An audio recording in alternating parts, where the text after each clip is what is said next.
some protesters are true heroes. Some protesters are the heroes of our age. And then there's Greta Thunberg, who is one of the great heroes in human history. Greta Thunberg, yesterday, was arrested in Germany in what was a harrowing experience with the German authorities. According to Sky News, the Swedish environmental activist 20 has been taking part in protests against the demolition of the village of Lützerath, which is due to be cleared to make way for the expansion of a nearby coal mine. Apparently, she was arrested because she decided to obstruct this thing. It is the second time this week that the Swedish activist has been moved on by the police in the village. The local Aachen police force said that Thunberg was part of a group of protesters who stormed toward the edge of the open-cast mine, described by officers as, quote, steep and extremely dangerous. The force said the activist was not arrested, but was instead carried along with other protesters for identification. She was released after a brief detention, according to the police. And we have some harrowing video of what it looks like when an extraordinarily privileged, now woman, she used to be a small girl who they trotted out as the face of global warming so that no one could criticize her. Now she is a young woman, so we can make fun of her as much as we like. This is the face of a very privileged white lady who is being, quote unquote, arrested at a coal mine in Germany. And apparently this is what it looks like when you get arrested at a coal mine in Germany while being an extraordinarily privileged environmental activist. She's laughing with the cops. There are two cops in full uniform who are standing next to her. She's smiling, enjoying herself, laughing. The police are holding her arms while posing for the cameras. And there she is, looking somewhat happy about the situation. And this is what it looks like. This is a brutal arrest. Oh, there it is. Wow, she's being walked. She's walking, and the police are holding her arms. All that's left there is you need AOC's pretend handcuffing. Remember when AOC, quote unquote, got herself arrested, and she held her hands behind herself as though she was being handcuffed, even though she wasn't handcuffed. I'm sorry, the staginess of this is it's truly amazing and cringe. There's a picture of Greta Thunberg actually smile. This is the first time I've ever seen Greta smile, which is great. I mean, I'm glad that Greta has found her happy place. Her happy place is apparently being carried in the arms of the police while posing for the camera. She's like grinning as they carry her away. Greta Thunberg. So that again, glad that she has found happiness. My honest take on Greta being arrested actually is that I'm wondering if this is all sort of the setup for a reality TV romance in which she is arrested and put in jail. And it turns out that her cellmate is Andrew Tate.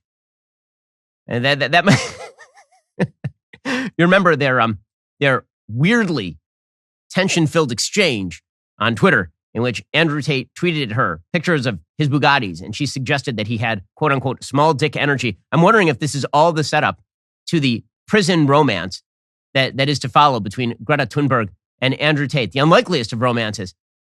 Proposed title of the show, Hot Takes, with Greta Thunberg and Andrew Tate in prison. And so much of our environmental movement is about this sort of virtue signaling nonsense. There are people in the world who have real problems. There are people in the world who don't get to spend their days standing at an open coal mine and then posing for the cameras as they are, quote unquote, arrested. And by arrested, we mean moved 25 feet for the sake of the cameras.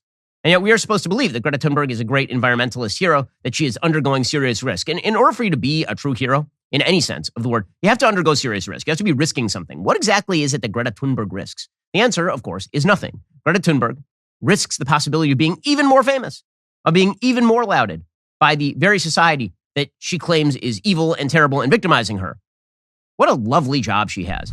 We'll get to more on this in just 1 second. First, if one of your goals this year is to do business with companies that actually don't hate your guts, perhaps you should check out Pure Talk. Pure Talk is the antidote to woke wireless companies. It is proudly veteran-owned, employs a U.S.-based customer service team, and absolutely refuses to spend money on fake news networks. Not to mention, Pure Talk's service is excellent. They're one of the largest networks in the country.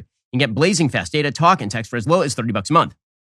That's probably half of what you're paying Verizon, AT&T, or T-Mobile. Switch on over to Pure Talk in as little as 10 minutes while keeping your phone and your phone number. Your first month is guaranteed risk-free. Try it. If you're not completely happy with the service, you will get your money back. This year, make it a goal to support companies who actually support you. Go to puretalk.com, enter promo code Shapiro, save 50% off your very first month. That is puretalk.com, promo code Shapiro. Pure Talk is simply smarter wireless. I've been using Pure Talk for all of my business calls. The coverage is excellent because they're using the same tower networks as one of the big guys. Plus, they aren't overcharging me and they don't hate me. So head on over to puretalk.com, use promo code Shapiro, save 50% off your very first month. That's puretalk.com, promo code Shapiro. Also, If the past couple of years have taught us anything, it's that in a crisis, whether it's a global pandemic or a natural disaster, even the basics get really hard to come by. Remember the early days of COVID when you couldn't even find toilet paper? Well, you need to be prepared for anything. My new partners at Jace Medical are here to help. Jace Medical helps you get a long-term supply of prescription medication. Their mission is to empower you to be better medically prepared. A great way to start prepping is with the Jace case. It's a pack of 5 different courses of antibiotics you can use to treat a whole host of bacterial illnesses, including UTIs, respiratory infections, sinusitis, skin infections, and more. All you have to do is fill out a simple online form. In some cases, jump on a quick call with one of their board-certified physicians. From there, you can ask your physician treatment-related questions on an ongoing basis. Now, think about how convenient this is and how useful it is. There have been many times in the past where I've had to travel. I know for a fact I'm going to be on the plane. I'm going to get sick. It's going to affect my voice, going to affect my throat. And I just don't have the antibiotic on hand. Jace Case gives me peace of mind knowing my family will have what we need if the worst happens. I want you to be prepared for anything too. Go to jacemedical.com, enter code Ben at checkout for $10 off your order. That's jacemedical.com, promo code Ben. There's a whole cadre of people in our society whose job it is essentially to criticize the very institutions that make them famous and the people who watch them for a living, essentially. And this is like the Prince Harry model. The very institutions that made you rich and famous are the ones that you're going to criticize. Greta Thunberg's like, the West, it's full of terrible people. Terrible. How dare you? How dare you? I want my pony and I want it now. You won't give it. Oh, the adults won't give me what I want. Now, what if the adults all cheer for me while I pretend to be arrested? The virtue signaling of our modern radical movement is truly beyond compare. And that brings us to Davos. At Davos, you have people who are interested in the virtue signaling.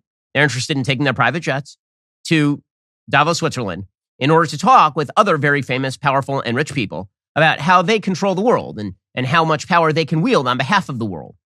And that's pretty dangerous stuff when people get it in their head that it is their job to rule the world on behalf of others, that they are the elite.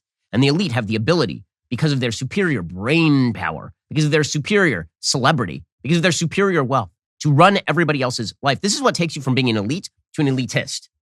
So sometimes, I think I do it, but I think a lot of people do it even more often than I do. Mix up the word elite and elitist. These are not quite the same thing. If you're an elite, this means that maybe you are among the top 1% of people who are wealthy, or maybe you're in the top 1% of people with IQ, or you're the top 1% of people who are the most athletic. Those are elite. Okay, and there's nothing wrong with being elite. Those are very often the people who create the most innovation. Those are the people who create enormous value for the rest of society. There is something wrong with being elitist, where you believe that because you're an elite, therefore you get to rule everybody else. And that is the essence of Davos. This is expressed by no one better than John Kerry. So John Kerry, the Biden administration climate envoy, because we must be ruled by octogenarian morons who've been career losers, who have never said a useful thing in their lives. John Kerry, whose face is collapsing like a home in the Hollywood Hills during a rainstorm, and who more and more is morphing into the Easter Island head. They're just going, if they encapsulate him in stone, they can just put him right there on Easter Island and he will fit in forever. In any case, John Kerry, he went to Davos and he kind of spilled the beans on what it is they think that it is their job to do. He says that it's our job to fix the world. To fix the world. It's your job because we're powerful and we're rich and we're famous and we have all the means. And that does raise the question of how well have you guys done so far? And over the past few years, as we'll get to, the answer is you've done quite an awful job. And yet there you are suggesting that it is your job to fix all of the planet's problems and all you will require is utter control.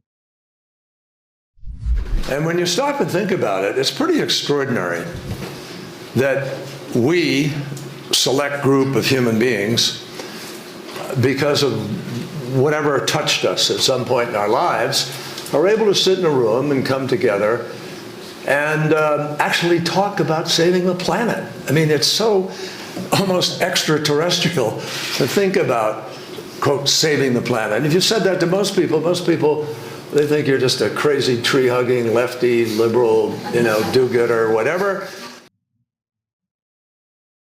Yes, correct. As one online commenter noted, this is the closest that John Kerry has ever come to just admitting that they are the lizard people. You're into online bizarre conspiracy theories. But something touched us at one point in the past, and it gave us the power. So what touched John Kerry? Well, it turns out that what touched John Kerry and gave him the power to do this was marrying into an extraordinarily wealthy ketchup family. That's I don't know if you were able to marry into an extraordinarily wealthy ketchup family and then run unsuccessfully for president of the United States and then be given a career jet-setting around the world and complaining about global carbon emissions. But that's what touched John Kerry. He was not touched by the hand of God with incredible intelligence. He's never really accomplished anything on his own, right? And what I mean by that is in the business world, for example. He's been in government essentially since the time that he was back from Vietnam, where he proceeded to prey on his fellow Vietnam veterans by calling them war criminals and mutilators of prisoners, etc. And he has parlayed that into an entire career. That characterizes a lot of the professional class over at Davos, who believe that it is their job to restructure the world. Alrighty, guys, the rest of the show is continuing right now. You're not going to want to miss it. We will be getting into how Republicans are staffing the House Oversight Committee. It is fascinating. They're going to get very aggressive very quickly. Plus, we'll be getting to a suburban LGBTQ plus minus divided by sign pedophile ring that has now been actually uncovered. Pretty horrifying stuff. If you're not a member, become a member. Use code Shapiro. Check out for 2 months free on all annual plans. Click the link in the description and join us.